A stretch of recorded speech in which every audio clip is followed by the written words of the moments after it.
তোমরা 5 জনে মিললে যে আমার লেপিনটা সাফ করছো এই লেগে আমি ঠিক করছি তোমরা 5 জনে 25 টাকা করে দাম। তোমরা 5 জন ভাগ করে নিয়ে বাগা 5 টাকা করে। এটা আমি অঙ্ক কইরা বাইর করছি, বুঝছো? আপনি কি আমরা ব্যাক কল পাইছুন? আমরা 5 জনে কাম করছি, যদি আপনি 25 টাকা হয় তাহলে আপনারা 5 টাকা করে না, আমরা 14 টাকা করে দেন লাগবো। আপনি এটা কিতা কই? না না, ভুল কইতাছো তোমরা, বুঝছি তোমরা অঙ্ক কইরা বুঝাইতে হইব। আয়ো ব্ল্যাকবোর্ড তোমরা দেখাইতাছি। দেখো আমি কি লিখি।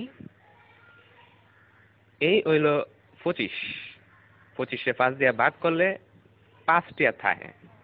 25 2-এর মধ্যে যা না, কিন্তু 25-এর মধ্যে যা। 25-এ 5 দিয়া ভাগ করলে থাকে 5। এসব উল্টা পাল্টা ওইসব আপনি কইতে দিচ্ছেন, আমারটা দেখেন আপনি। চাইন আমরা 5, আমরা যদি 25 দিয়ে ভাগ করি তাহলে 5 2-এর ভিতরে জানা জানা তো, কিন্তু 5 আবার 5-এর ভিতরে যা। 5 1 5 তাই 0 কাটতে লামাইলে মানে 2।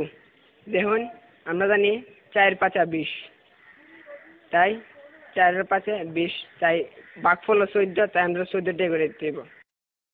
এইসব আদা সুদা কথা করতে শুনছো, আমরা তোমার গুণ করে দেয়া দিতেছি। এই দেখো এটা হচ্ছে 5, 5-এ 5 দিয়ে গুণ করলে হয় 25, বুঝতে পারছো? এটা আজাইরা ফাজাইরা আপনি কি সব করতেছেন? হ্যাঁ, আপনার হিসাব হয়েছে না, আমি আপনার আবার নতুন টিকা হিসাব করে দেখাইতেছি। এটা কেন 14 আর 5 গুণ করলেও 4 5 20, 5 1 5, মোট কত হইল? 25। দেখছেন আমার হিসাব? অহন বুঝতে পারছি তোমরা সত্যি আসুদা। আমরা অঙ্কটা দেখো, 14 14 14 14 5 বার দিছি। এই দেখো এখন 4টা 5 যোগ করলে এখানে হইতাছে কত হইতাছে দেখো, 4 আর 4-এ 8, 8 আর 4-এ 16, 16 আর 4-এ 20। 1 21 22 23 24 25। দেখছেন না করে কাটায় কাটায় 25 টাকা।